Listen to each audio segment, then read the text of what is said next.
Chapter 6, Part 2.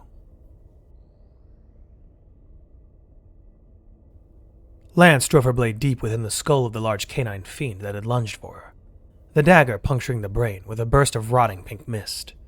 As that happened, Hoplite fired his Fortis Magnum 3 times in rapid succession, each finding a home in the centers of 3 small rotting apes swinging high above in the trees. They were a long-armed species with shaggy matted fur, their frenzied calls echoing through the forest. They had proven to be far more dangerous to the Watchers than any of the more ground-based mutants. Hoplite had seen an elf have his face torn off by a pair of them before he could even attempt to defend himself, falling from the tree he had been perched in as the mutants tore his flesh asunder. Hoplite had put the apes down, but it had been too late. All that had been left of the unlucky Watcher had been a mangled bunch of black cloth and sundered flesh. These dogs, however, didn't prove to be nearly as dangerous, though they were still capable of ripping up flesh in seconds with their tainted maws. Yet, all the rotting hounds hadn't been a problem for Lance and her blades thus far. Lance twisted with the momentum of the falling canine, her blade sliding out of its skull with a firm schlick of metal on bone. The creature's rotting brain matter spilled out onto the grass with a wet plop as the head collided with the ground, that now familiar pink miasma seeping from seemingly every wound the dog had. Sunlight lit the forest floor a shade of pink as its rays passed through an overhanging death mist as Hoplite and Lance continued fighting. Never before had Hoplite fought within a fog this garish. He was used to gray ash falls and thick mists of boiled oceans, not pink. The grass he and Lance danced through was spattered with blood of dozens of creatures now, painting the earth with sickly spatters of red that contrasted the bright miasma surrounding them.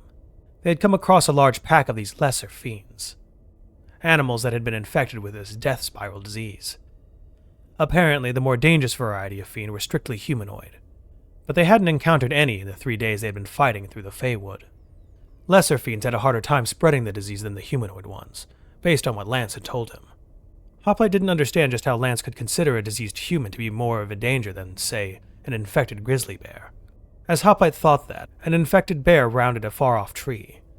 It then charged, quickly drawing closer to reveal the putrid maggots dripping from a half-torn-off maw of rotting teeth. Lance rolled as the beast swiped its massive paws for her skull, quickly sheathing her blades and scaling up a tree and away from the creature with a loud curse. Hoplite took advantage of the creature's distraction and charged, ramming his shoulder into its ribs and sending it flying into another nearby tree. The animal's spine was shattered as the bear was horseshoed around the trunk of the thick tree, sliding to the ground in a poof of pink mist that swirled into the ever-growing fog. Its eyeballs had popped out of their sockets from the whiplash, the colony of maggots living in its rotting skull now pouring from the empty eye holes like a squirming white waterfall. From his camera, he could see another ape dropping down from a high branch, hand swiping for Lance's head. Before Hoplite could speak, her eyes widened and she whirled, drawing her dagger and splitting the chittering thing's head in half at the jaw. Pink mist and rotten dark blood spattered her face, and she gagged as the thing's shaggy corpse fell to the earth with a heavy thud, the upper half of its head coming to lay only a few paces away from its body. Hoplite dispatched the other 2 diseased apes that his motion trackers had picked up on, the red blip showing them scaling the tree next to where Lance was perched. As soon as they appeared, Hoplite popped them with the Fortis, that pink mist bursting as the bodies of the apes fell into the grass. How many had the 2 of them killed since this campaign began 3 days ago? 200? Surely that, if not more. His motion tracker and cameras didn't pick up any more movement, and after a few moments of silence, he holstered his magnum, cocking his helmet up to Lance. "Any injuries?" he asked, knowing that there would likely be none inflicted on her by the fiends. He had meant any muscle or joint injuries from the constant rolling and climbing. "No, I am all right, thank you," Lance said, dropping from the tree to land gracefully. "Still can't stand the smell. Hate getting close to these things, but I'm better with these daggers than I ever was with a bow," she said with a grin, wiping her blades off on the fur of a dead ape. "Why haven't we encountered any human fiends?" Hoplite asked, crushing the skull of the grizzly bear he had tackled with a firm boot. It would be best to ensure it was dead. Hoplite had seen them rise on occasion after receiving a mortal injury, though not after the pink mist left them. Still, it was best to be safe.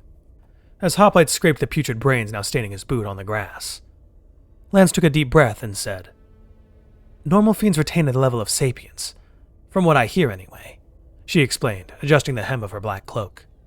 "See, those ones cannot die, and it is theorized that they fear to attempt crossing the shot, separating the Fiendwood and Feywood as a result." She then pursed her lips and shook her head, Could you imagine drowning forever at the bottom of a shot? I would not make the attempt either were I taken by the curse. A shot was one of the many massive rivers separating the continents that Hoplite had seen from space when he first awoke on board the Sparrow. He had learned that through the several questions he had been able to ask Lance. Now he burned with another question. As always, nowadays it seemed. What was this about human fiends not being able to die? That was preposterous, even considering the odd nature of the supposedly lesser variant. Surely a diseased human wouldn't take more effort to kill than these lesser fiends. The standard fiend might be difficult to kill, but it simply could not be possible that they were immortal. Maybe they're resilient, Hoplite began. But it's illogical to think these human fiends cannot die. Perhaps, yet who's to say? Lance asked him. Would you say that these lesser fiends should simply die based on the way that their bodies are actively rotting? That seems logical to me. Yet they move and fight with the frenzy of a living rabid animal. Hoplite found it hard to argue that point. However, they still die. I shoot them, stab them, stomp them. They die, he said flatly. It really was as simple as that. I suppose I can't argue with that, Lance began after a long pause. But we'll have ample opportunity to test your theory should we run into any normal fiends. It was like Commander always said. Anything that you put enough bullets into died eventually. It had to be the same with fiends. No immortal fiend could be an exception to this golden rule. Hoplite drew his Visas rifle, holding it at the ready as he began to move west, keeping an eye on his motion tracker as Lance began to follow after him, those green all-seeing eyes watching the branches above keenly. It wasn't long before another question burned within him like a hot coal, and despite his sore throat and disdain for conversation, he found himself voicing it. If a shot blocks off the fiends, Hoplite began, what is the fiend wall for? Was it a shore-spanning construct to keep out any fiends that somehow managed to cross the shot? A long time to build something that length, especially since they likely only had access to primitive tools. But the determination of humanity was more than capable of accomplishing such a task. Across each shot is a great bridge that connects the continents, Lance explained as she continued to monitor the branches above.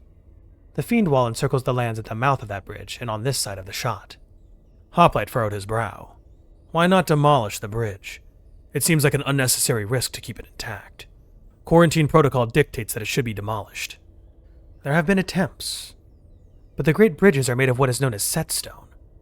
That type of stone is unchanging and cannot be destroyed, Lance told him. It was more likely that they didn't have the means to demolish it. Perhaps the bridges were made of a durable stone that would require high-grade explosives to destroy, but they couldn't be indestructible. Hoplite would try to procure the proper charges for demolition once he linked back up with command. If he linked back up with command.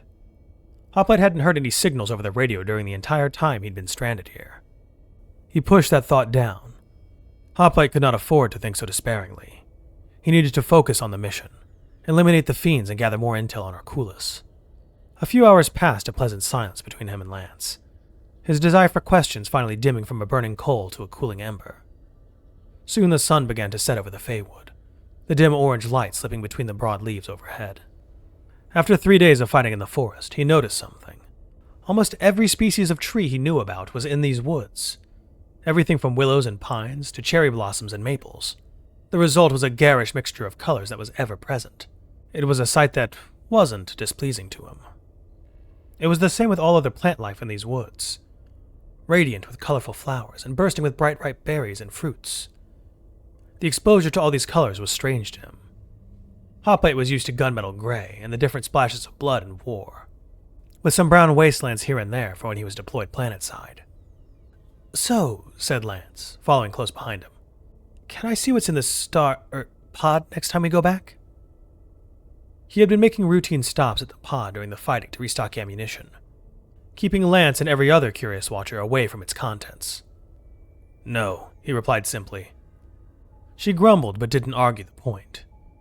As they pressed deeper into the forest, Hoplite began to notice other watchers hopping around in the trees above them from time to time, all wearing a color-blending variant of Lance's garb.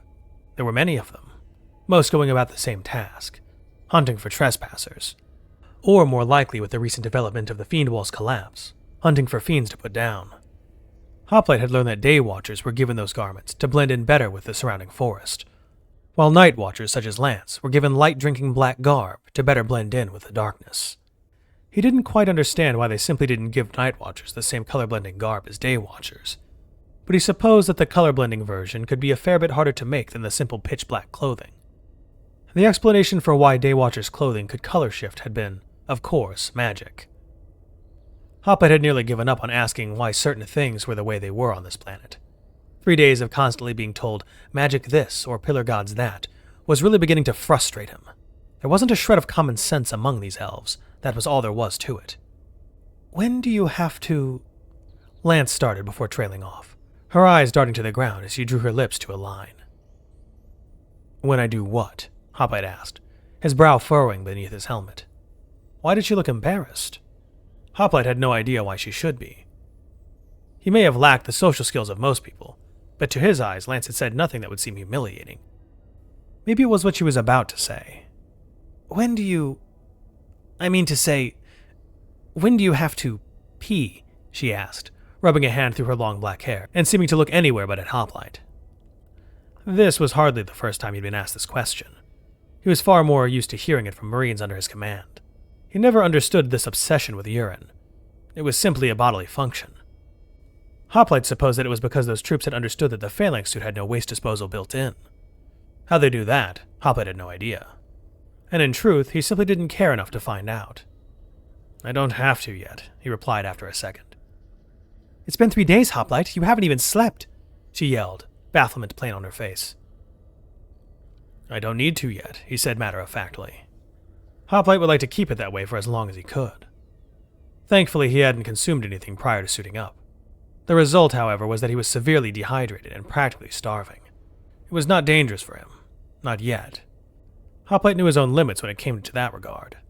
But he could not function at peak efficiency without normal sustenance. If he stopped to remove his helmet to eat and drink, however, he would have another problem on his hands later.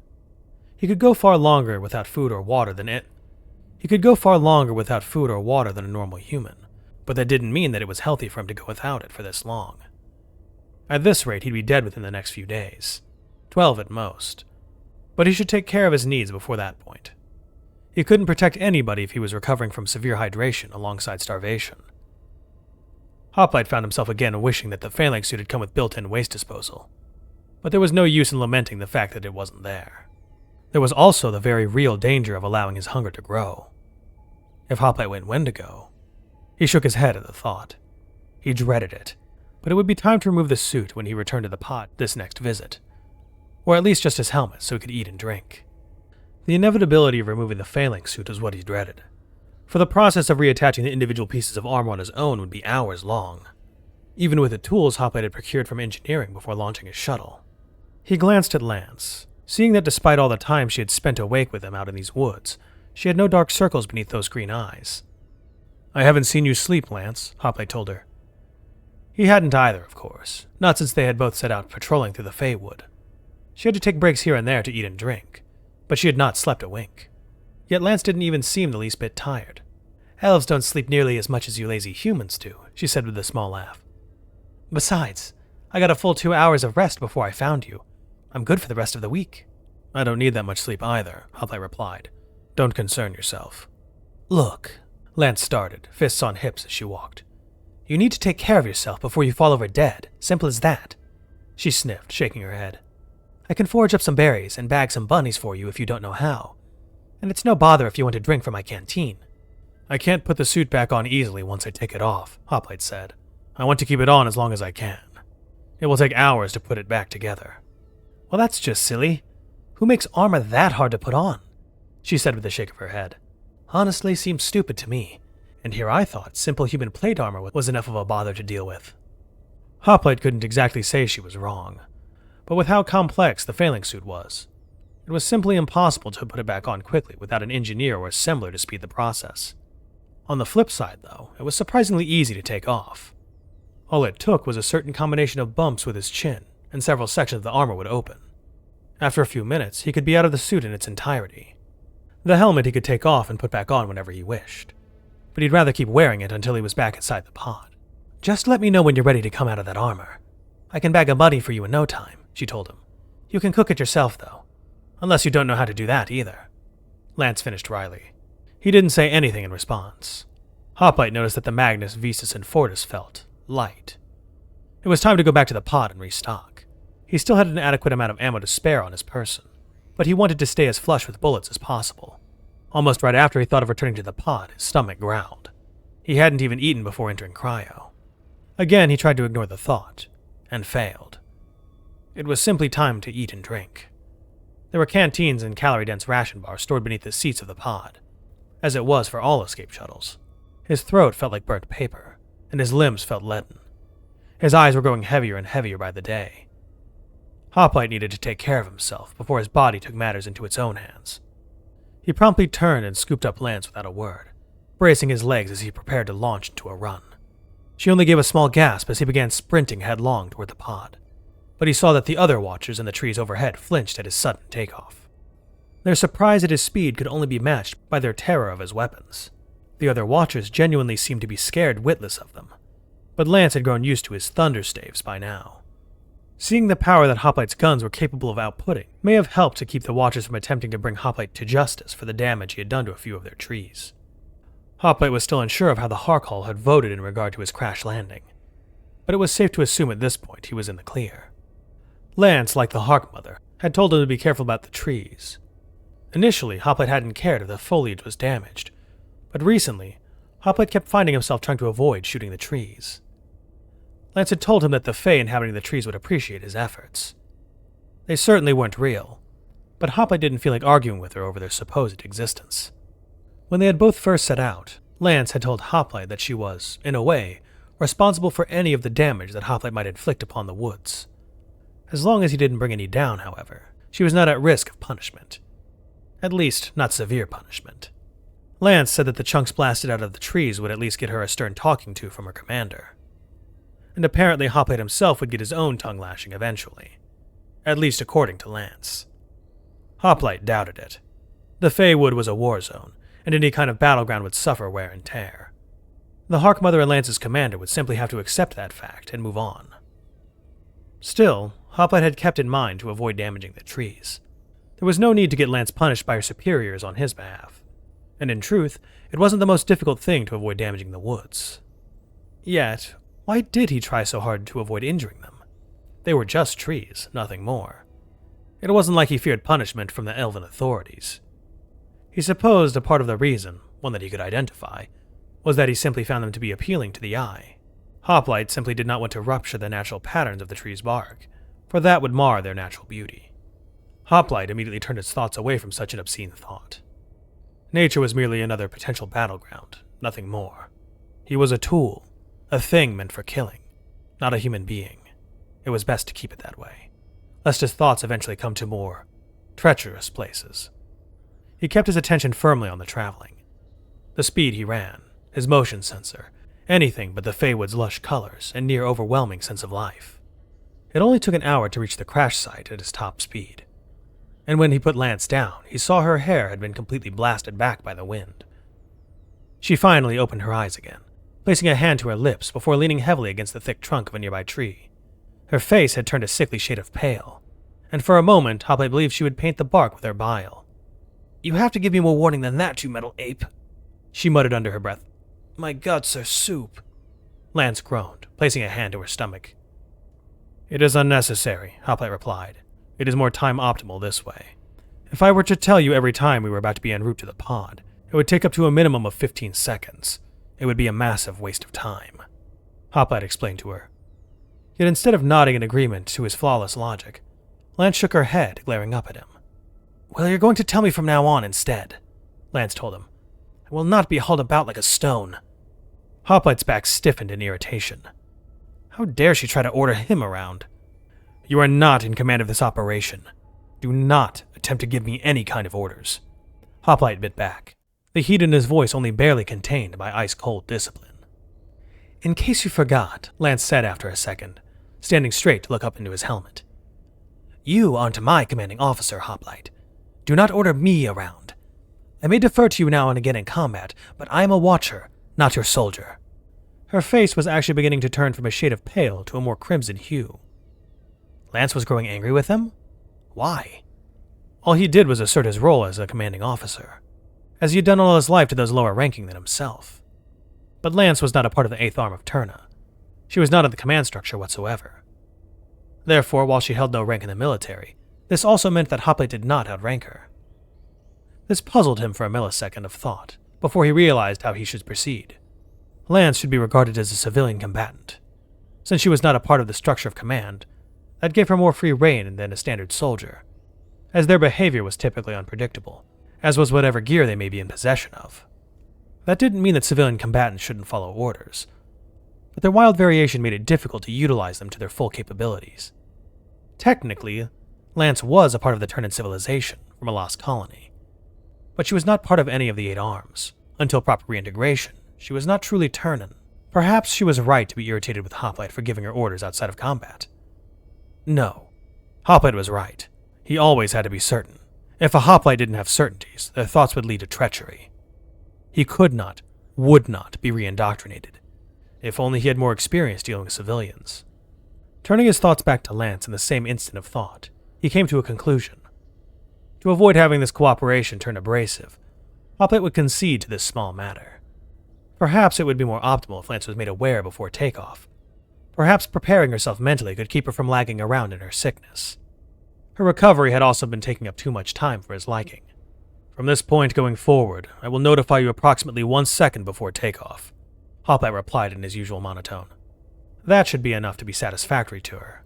This concession was already more than what Hoplite was used to providing. She snapped angrily, her eyes narrowing into a glare that matched Hoplite's own. You tell me when, then I'll tell you if it's all right. I have to mentally prepare. Lance told him, her face growing a deeper shade of red. Affirmative. Hoplite nearly snapped, fully turning and walking away to avoid wasting any more time on this ridiculous conversation. From his rear camera, he could see her give a small but curt nod.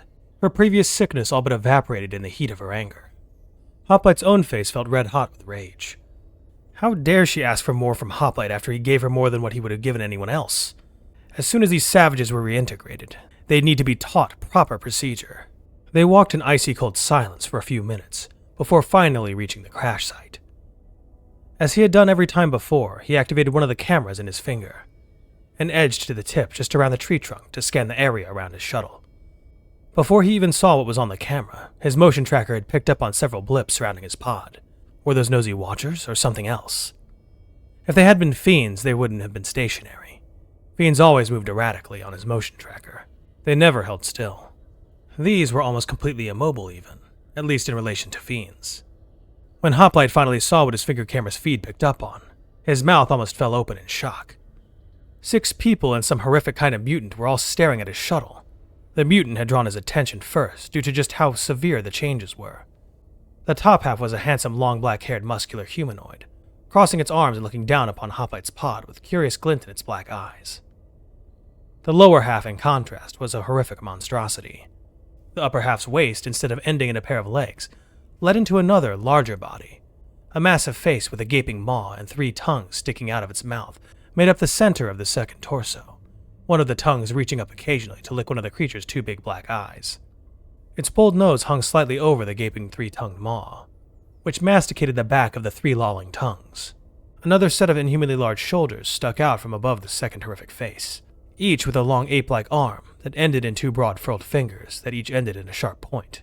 The thing held itself aloft with 2 thick, squat legs, using its 2 lower arms for better balance.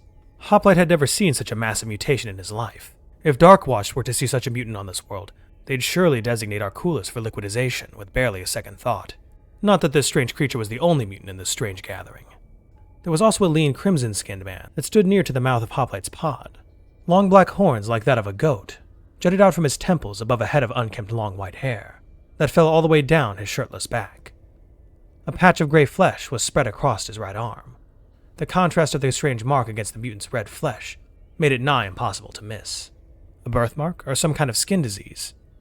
The other 5 people seemed normal at a glance. Yet he could see that one, a blonde woman wearing plate mail, possessed ears with a slight point to them. Another elf, perhaps? Maybe a subspecies. Before he could make out more details, he had to pull his finger back. A pale, square-faced man of middling height and wearing a red cape of leather armor had seemingly caught sight of Hoplite, his eyes coming to rest exactly on Hoplite's tree. It was likely that Hoplite had pulled his finger back before it could be seen.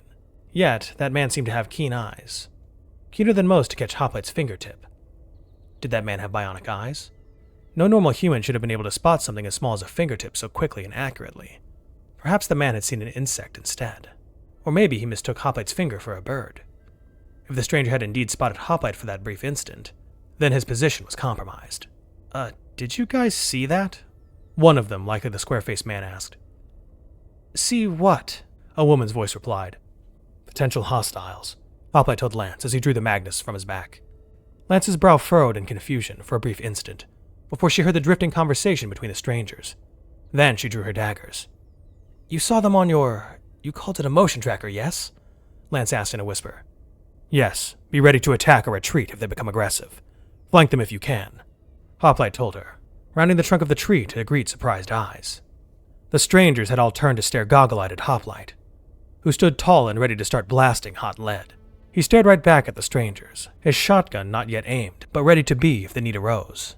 Hoplite would react appropriately based on how these people behaved.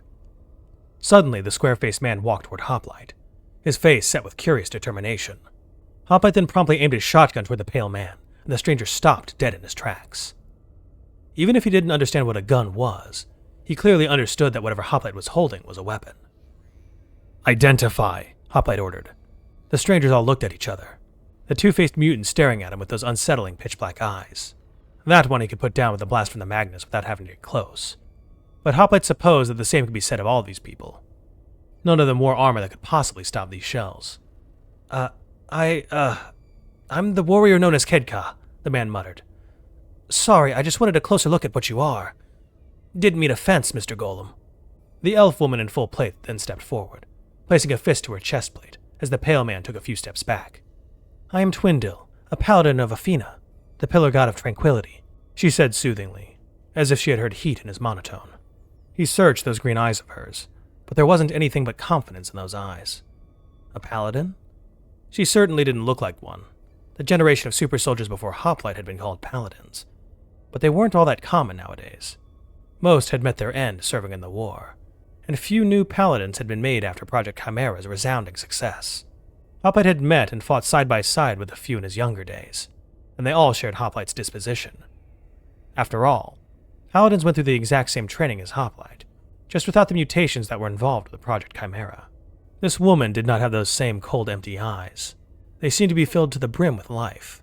She actually smiled at him when she saw his head cocked towards her, the small scar on her lip only pulling it down slightly. No, this girl could not be Turnin personnel. Not with those ears and that gear. Hoplite then cocked his helmet in Kidka's direction again, simply to let the man know that Hoplite still had him well within his sight. Kidka then coughed forcefully before he began rubbing the back of his head, looking away from Hoplite as he spoke. I'm a tongue of Zod, he said, seemingly straining to speak the words. Whoever this man was, Hoplite couldn't tell that he didn't speak very often. Hoplite could tell that he didn't speak very often, based on the croak in his deep voice. Either that or he smoked an unhealthy amount of tobacco, much like how many sergeants in the Marines did. Kidka then lifted the back of his hand, displaying it to show that it had been branded with the image of a furled tongue. He had heard mention of the tongues of Zod before in the Hark Hall. There had been mention of calling for their aid in dealing with the encroaching fiends. Were these strangers all tongues of Zod? Likely not.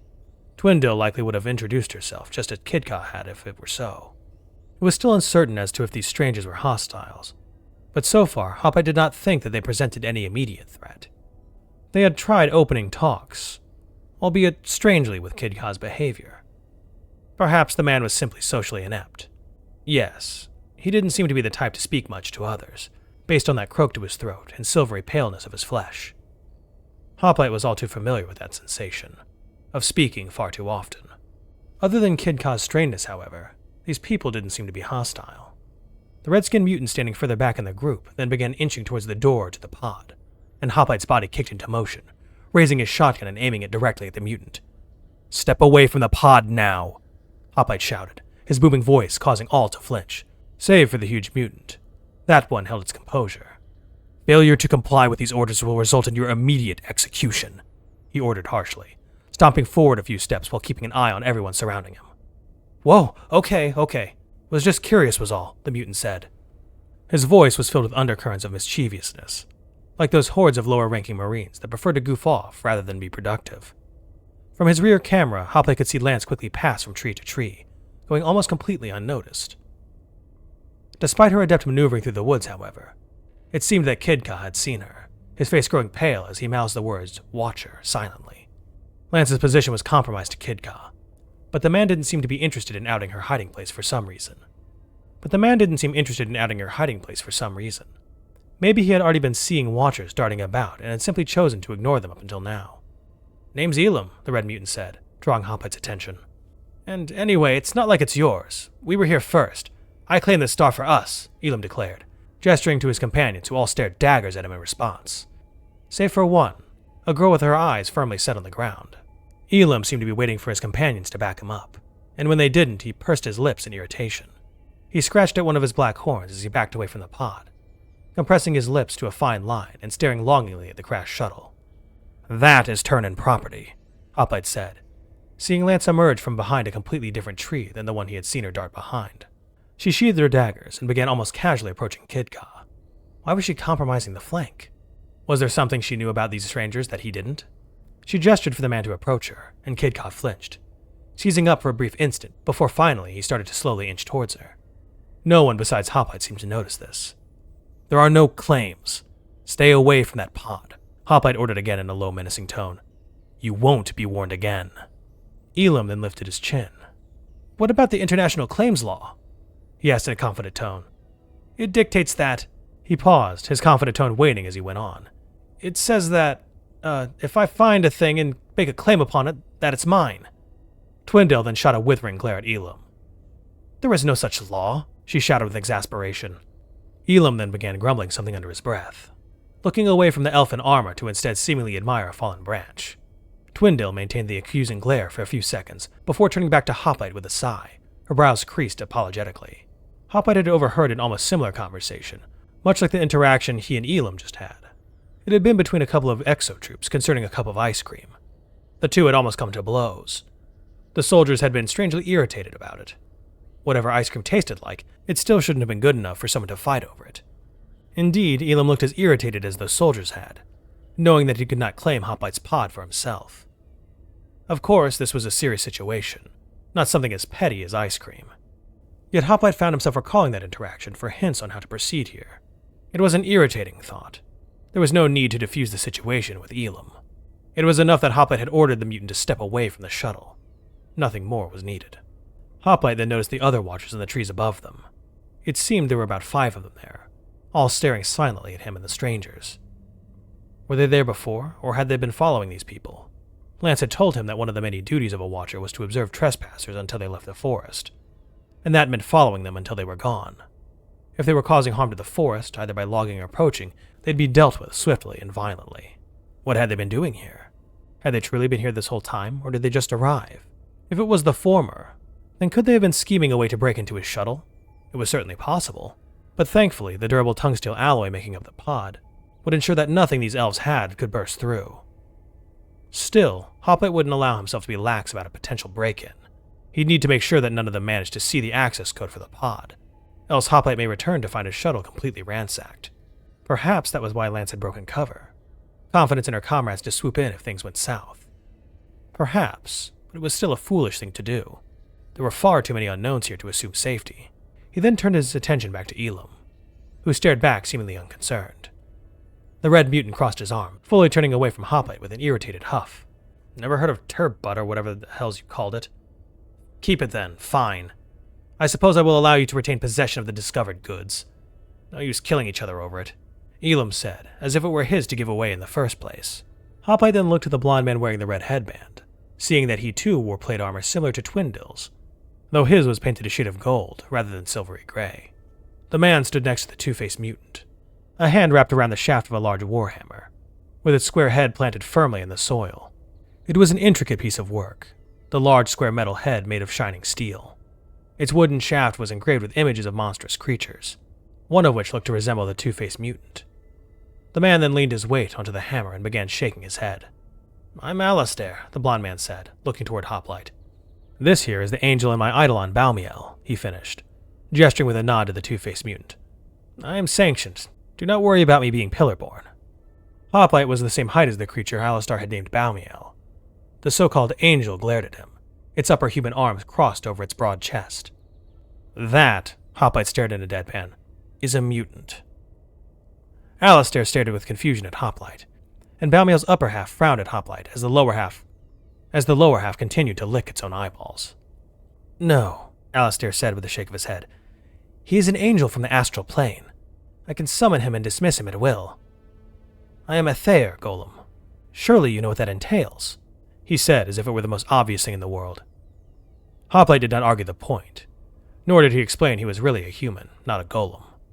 He instead turned his attention to the woman that had been staring at the ground. She had an eerily symmetrical face, bordering on unnatural. Her blue and green eyes lifted from the ground finally, and Hoplite felt a strange tugging in his gut, almost like a primal fear. No, it could not be fear. He had felt true fear on board the Sparrow, when he had been certain he had been about to die. This was just a strange uneasiness, as if the woman's very existence were unnatural. Uncanny indeed. There was some kind of mutation besides the heterochromia there, though he could not place it purely based on her appearance. She began after a brief second, am Nolvi. With that, Nolvi began staring at the forest floor, seemingly zoning off the very instant those eyes found the ground. She wore a heavy cloak that was made of stout brown leather, concealing much of her body, and some of the thin staff she held gently in both hands. A leather cloak in this heat? Hoplite's body armor had been outfitted with flexible Kelvinite piping, keeping his body temperature at a constant and normal, for a hoplite, 105 degrees. It was likely that Nolvi had no such piping implanted beneath her skin. Why would she be wearing such a heavy-duty cloak? She must have been concealing weapons beneath it. He'd need to keep a keen eye on her hands, in case she tried to pull one out. Alistair shook his head with a sigh, before hefting the warhammer over his shoulder, the wooden shaft colliding with the plate armor with a gentle clank. She is, a bit vacuous. Do not mind her, he said in a suffering tone. Nolvi's eyes flashed up at Alistair for a brief moment, before looking back down to the ground, and for some reason, Alistair let out a yelp, cradling his rear end a moment before muttering something under his breath. It was as if he had just been struck, though by what, Hoplite didn't know. There was nothing that Hoplite could see that could have hit the man. Lance and Kidka were speaking more animatedly now, though they maintained a quiet whisper. The man was looking more drained talking to her than he had speaking with Hoplite. These people did not seem hostile, but that didn't mean Lance should have emerged yet. After all, the situation was still unresolved. He needed to question everyone and then clear these people out of here. They must have found his pod by chance, so what was their original objective before stumbling across it? Perhaps they were heading for the Fiend Wall? Before he could pursue the train of thought further, the sixth stranger, an old elf wearing a black watcher's outfit, approached Lance. Big dark bags under aged green eyes. Was this man retired from working the Feywood? He had to be, else why would he be here with these strangers and not darting through the trees above? Furrows carved their way through his skin, and he held himself in a slight hunch. Bushy dark eyebrows drooping down nearly to brush his cheekbones. His long dark hair was held back in a single ponytail. Not a single gray among that head of black, despite the wrinkles on his face. An old elf? Seemed this mutation had a lifespan after all. That begged the question, how long had this elf been alive? Lance claimed that elves were biologically immortal, unless taken by disease or wounds, but this wrinkled bony man certainly looked anything but unaging. Instead of saying anything, the elder elf simply sat on the ground, staring uncaringly at Hoplite for a moment, before looking at Alistair. Got any food? The wrinkly elf asked, his gravelly tones marred and scratchy from countless years of use. Alistair then compressed his lips in a tight line. No, you eat enough already, Theopolu. We do not have enough rations to make this trip if you keep eating the way you have been. Yeah, I got some, Kidka said quickly, seemingly grateful for the opportunity to leave Lance's company, as he lightly jogged over to where the old elf sat. Lance shook her head and gave a small laugh. Old Theopolu, you truly haven't changed at all. Whoa, Alistair shouted, hand tightening on the shaft of his warhammer as he took a quick step backwards. Where the hells did she come from? Nolvi glanced up at him, a quirk in her brow. You didn't hear her and Kidka talking? She asked dully.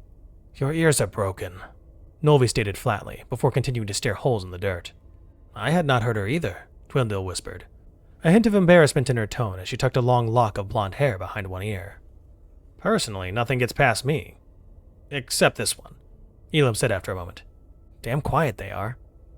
But at least they aren't hiding anymore. Elam asked, sounding uncertain as if that were a good thing. Was that why Lance had come out? Because she recognized Theopolis? Even so, she should have maintained the flank in case Theopolis had turned traitor to the Watchers. The old elf had brought strangers into the Feywood. He should have been regarded with at least a smidgen of suspicion. And if she had indeed recognized Theopolis, then why did she approach Kidka first? Why did the man look so nervous talking with her? Hoplite stared as Kidka pulled out a large piece of hardtack, handing it to the old elf, while Alistair glared daggers at Kidka. The old elf, Theopolis, wasted no time in consuming the fist-sized morsel. Hoplite stared in near bafflement, as he saw the elf swallow the hardtack without chewing it. It was as if Theopolis' throat had expanded to allow it to fall straight into his stomach. Perhaps elves were more mutated than he thought.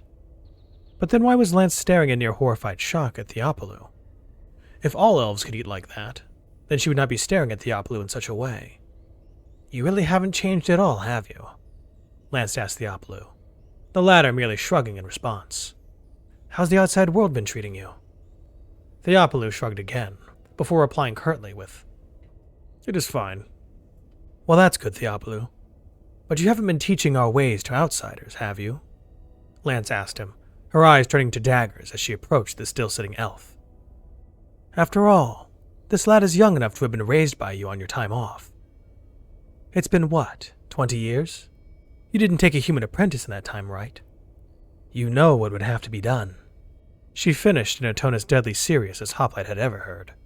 Theopolis then shook his head. "No, just met him a few days ago.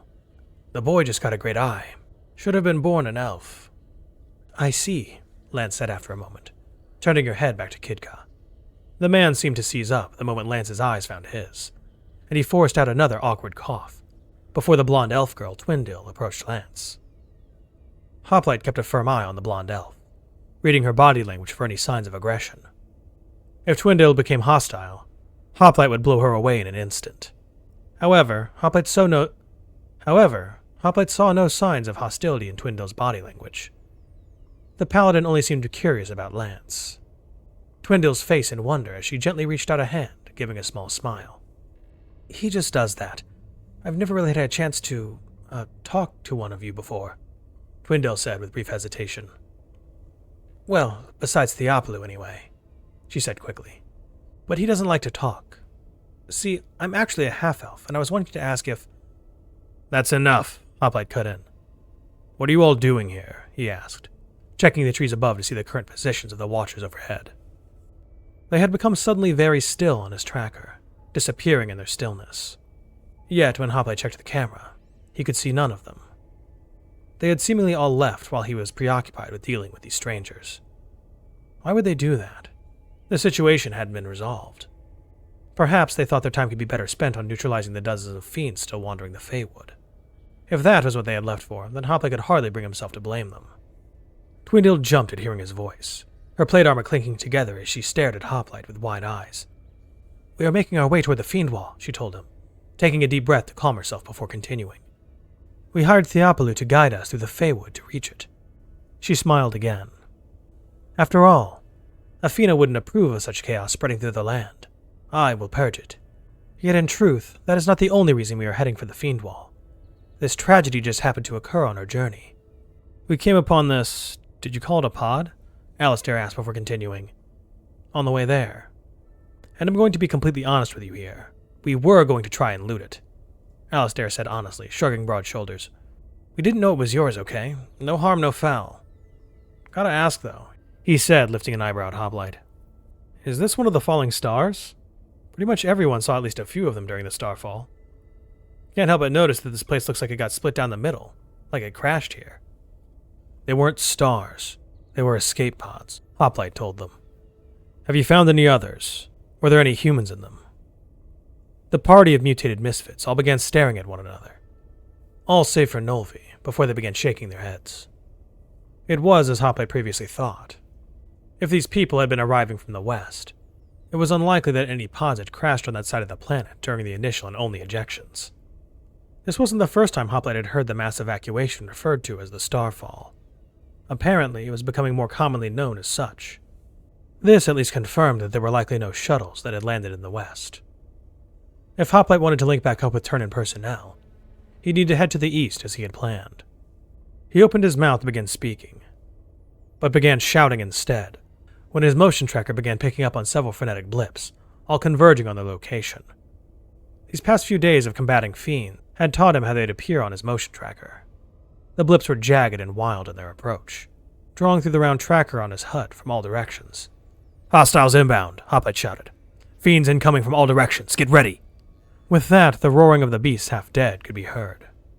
Growling maws that desired naught else but to tear all those unafflicted with their mutation to pieces. Thankfully, the strangers did not question this. Indeed, it seemed as if they had grown used to being attacked by fiends during their journey through the woods. A good thing, for they reacted swiftly, all save for Theopoulou, who opted to remain sitting. Nolvi quickly stepped behind Twindale, who drew a massive greatsword, holding it at the ready. Alistair quickly ran over, taking up a position next to Twindale. Kidka moved to stand closer to Elam, as the red mutant held his hands outward to the surrounding forest. Hoplite didn't know what Elam planned to do with just his hands. The thin man was not built for wrestling. Then they were upon them, all chittering beasts and critters of all shapes and sizes. Apes and dogs, boars and weasels, and a couple of bears to boot. Hoplite was not sure he could save everyone from the encroaching fiends, but he would try. He aimed the Magnus at the first bear, the beast roaring as it charged directly for him. The blast tore through the creature's skull with ease, spattering the rotted brain matter across the trees, while stray pellets tore into other beasts. While that happened, Elam's hands began glowing a shade of green. Hoplite, almost completely dumbfounded, watched as the red mutant began lobbing balls of green liquid at the approaching fiends. They had simply appeared out of thin air above his hands. How, Hoplite did not know. The balls of liquid impacted with the second bear that had been approaching, the matted fur melting away in an instant with a sizzle. The acid ate through the bear's skull, and left only a stump of bone where the broad head had been, the body sliding to a stop right before Elam, who backed away with a curse as the miasma seeped out from the headless corpse. Before Hoplite could process what had just happened, he saw Alistair's own hand suddenly catch flame. A brilliant golden fire enveloped his entire palm, and the man slapped it atop his warhammer, the metal seeming to take the entire flame in that instant, and leaving Alistair's hand bare of any burns. Some kind of bionic had to be at work there. Flame and acid did not just come out of people's hands. Alistair then reared the hammer back, and swung it into the skull of a dog, knocking it far back, into the crowd of growing fiends with an explosion of gore. The golden flame spread from the hammer on impact, launching several bits of flaming skull toward the fiends. Each piece that landed on top of a fiend caught that one on fire in turn, and soon there were dozens of fiends blazing with golden fire, all seizing up and they were just gone. For the briefest of milliseconds before the flame completely took them, the skeletons of the deceased animals were visible, as if Hoplite were seeing an X-ray through their putrid flesh. The golden flame seemed to consume them in their entirety, and not even the pink mist emerged when they were gone. There was not even ash where they had fallen. They were just gone. Hoplite kept firing the Magnus, forcing himself to stay focused on the combat at hand. There would be time to rationalize how this was all possible after the fact. Shells tore through dozens per shot, and unfortunately Hoplite could not avoid hitting trees with his rounds. There were simply too many fiends to afford caution. They seemed to pour out from all directions, like a rotting flood of gnashing teeth. The strangers all flinched to the cacophonous roar of his shotgun, but, showing extraordinary discipline, they stayed completely focused on the killing. Twindale swung her greatsword, the thick blade cleaving through 3 apes that had been jumping for her. The blade passing through the legs of the first one, then a torso, and finally a head. She retched on the pink miasma, even as she stomped the now legless ape's skull, already swinging again into another pack of fiends. The angel Balmiel swung its massive lower fists wildly, fighting like a savage gorilla as it snapped spines and crushed skulls beneath his mighty blows. The upper half of Balmiel had intercepted an ape that had leaped from a high branch, catching both an ankle and a wrist before the mutant lifted the monkey high above its head, ripping the creature in half. Balmiel did it with the ease of tearing paper, uncaring for both the pink miasma and the gore now coating its upper body. Lance slashed and dodged through the fiends in an intricate and bloody dance, working her 2 long daggers with a surgeon's precision. Limbs and heads flew off with every step she took. the diseased animal was unable to even scratch her before she was already out of harm's way. Kidka fought with the same efficiency, ducking and weaving with careful counterattacks with his longsword that split limbs and bodies, his sword painting the air a deeper shade of pink as the miasma continued to flow and mix into the growing mist surrounding the clearing. Nolvi just stared at the fiends, yet when she did so, strange things would happen to the creature she sighted on. They would stumble and trip over nothing, or a bone would shatter seemingly on its own. Surely it was just due to how rotted and decayed the fiends were. She could not be injuring them by simply staring. Then suddenly, a wolf fiend's head simply exploded, and the veins on Nolvi's temples had bulged, her face going red with unseen effort. Again, Hoplite turned his attention away from thinking about the impossible, simply focusing on firing his shotgun until all the hostiles were eliminated. Theopoulou did nothing. The old man simply sat where he was and let the fiends pass over him, offering no resistance to the stampede. But what was strange was the fact that the fiends, they avoided him. Why did they avoid Theopoulou? He wasn't infected. Focus! More balls of acid were flung, limbs severed, fiends blasted apart for a long while, before finally the last of the creatures was dispatched with a firm stomp from Hoplite. He had used up all the shells left in the Magnus, and had to engage in close quarters. Those were shells that had been well spent. However, Hoplite had killed at least 50 fiends in that short span of time with those remaining rounds. Why had so many appeared here like this? Hoplite had never had to fight off a wave this size. There had to be around 200 that had charged them all at once, which was why it was strange that they had suffered no casualties. Lance and the strangers were all perfectly fine, save for Kidka, who nursed a bleeding calf. It seemed as if one of the hounds had gotten its teeth into his leg, and unlike Twindale and Alistair, he wore no armor that could have stopped it. Was he infected now? If he was, then Kidka would have to be put down before he could pose a threat. Yet, if he could be treated in time, he could likely be saved. Apparently, lesser fiends had a more difficult time spreading the disease, but still, the wound could not be left to fester. Hoplite would retrieve some antibacterial gel from his pod, and then... Twindale then approached Kidka, leaning down quietly and grabbing the wound. Was she a trained medical professional? The way she held it was certainly not how a gaping bite wound should be treated. "Athena, seal this injury, so that he may be tranquil in life," Twindale whispered, clutching something at her neck. A golden glow then grew from her enclosed fist, and it traveled up and down her arms into Kidka's wound. Hoplite approached to get a closer look, and saw that the wound was... It was closing? Yes, the injury was closing up on its own, the blood seeming to pull back into Kidka's body, as the bite mark fully sealed, leaving not even a scar. Only nanomachines could heal so efficiently. Ah, that was it. It was nanomachines. True, nanomachines did not glow, or were even visible in any way, but there were no other explanations Hoplite could think of for how that wound could have sealed so quickly. Yet, there was a flaw with this idea. As nanomachines could not transfer from person to person, each fleet of nanobots was tailored, for lack of better words, to the person hosting them. This was so the user's body wouldn't identify the microscopic machines as a virus. Transferring nanomachines in such a way always resulted in intense fevers and bacterial infections, leading to death. It simply had to be something else that Twindale did to heal Kidka. But that begged the question, what had it been? Lance cleared her throat nervously, her face red beneath a head of sweat-matted hair. "So," she breathed heavily, "some of you can do magic," she continued, clearly uncomfortable. "I assume that... well, you have to be sanctioned, yes? You are not... Pillarborn?" she asked, suddenly serious. Glances passed between the strangers, save for Theopoulou, who stared at a beetle crawling on a stump, before grabbing it up and promptly eating it whole. It was a stag beetle. "Yes," Twindale said after a moment's hesitation. "I have my papers on me now if you must look over them." "And I'm a Thayer," Alistair huffed. "Do you know of my people and our bond to the Angels?"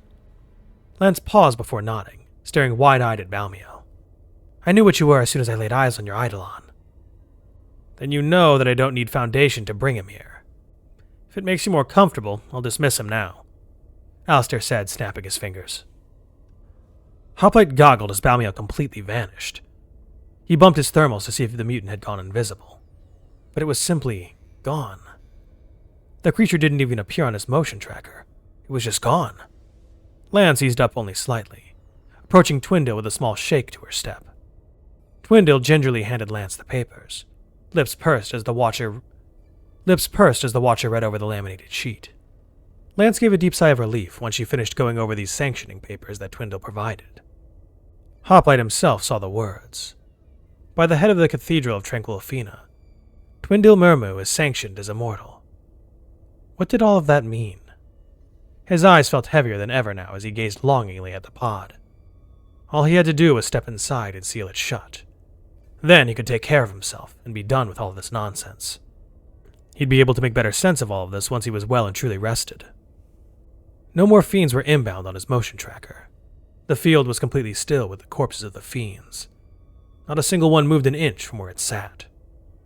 The pink miasma still hung heavy in the air, making it apparently difficult for everyone else to breathe, all save for Theopoulou, who merely yawned as if he were about to take a nap, still laying among the corpses of the fiends. If the combat was over, then it was time for Hoplite to take care of himself. "Give them directions," Hoplite ordered Lance. Lance then turned to him, her brow knit together above glaring eyes. What had he done to receive such a look? "We do want to get to the fiend wall, Miss Lance." Twindale huffed with another small smile. "Please, we can help push back the fiends when we get there. We don't mean any harm in these woods, truly. Athena's word on it." Lance turned from Hoplite to smile back at Twindale. "You are 3 days south," Lance huffed, wiping sweat from her brow. "But old Theopoulou here knows the way well enough. He used to be a watcher, after all," Lance told her, sparing a brief glance at the older elf. "Can't believe he'd come back to the Feywood this soon after being sent on leave, even if it didn't involve work." Hadn't Lance said it had been around 20 years? That was hardly so soon in Hoplite's opinion. More words passed between Lance and the strangers, but Hoplite heard none of it. His eyes were heavy and his limbs were lead pillars. It was time to rest, and he wasn't going to wait any longer. "Lance, do you have control of the situation?" Hoplite asked as he turned toward the pod, approaching it with heavy footsteps. Yes?" She told him with an eyebrow cocked. "Retreat if they turn hostile. I'll be in the pod," Hoplite told her. "Do not attempt to follow me in. I will open fire," he warned the group. Strangely, Elam smiled, taking a step towards Hoplite. "Your magic too? You sanctioned? I can open fire too." Hoplite raised a single broad finger toward the horned mutant as he approached Hoplite. "Back," he ordered. The mutant's acid would not be able to eat through Hoplite's armor. If Elam became aggressive now, then Hoplite would simply snap his neck. Elam shook his head, sighing as he looked at the glaring Alistair with a grimace. "I was just curious." Their words became nigh inaudible as Hoplite sealed the pod doors behind him. They continued speaking for a long while, based on how long they hung around on his motion tracker. Hoplite clutched the Visas, straining his bionic ears to their limit to pick up on any hostile tones. When the voices finally faded away without any sounds of conflict, Hoplite set about removing his armor, trying not to think about the things he had seen the strangers do. He may as well take care of his every need. He would eat, drink, and sleep. 4 hours should be enough, assuming that nothing attacked the pod or Lance. If there was a body of water nearby, he may take the time to wash as well. That would mean potential exposure to toxins in the environment, not to mention the potential for wounds to be sustained in a sudden combat situation. But he was fairly confident that he could rinse and be back to the pod before any incident occurred. If other normal humans could survive exposure on this planet, then surely Hoplite could as well. His immune system was incredibly deadly to all forms of contagions. When he was finally free of his armor, he ravenously tore into the rations and full canteens of water, guzzling them down as if he were drowning, before slumping over on a row of the seats, sleep ready to claim him. As his eyes finally shut, his thoughts drifted back to just what he had seen today. His dreams were of magic, monsters, and elves, like the book he read as a child over 2 centuries ago.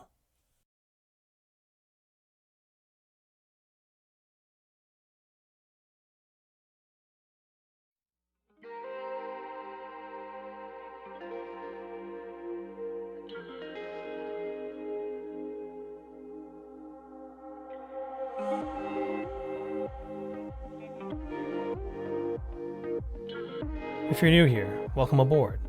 Check out the description for the story, and join the Discord if you like. Consider supporting the channel and the author as well.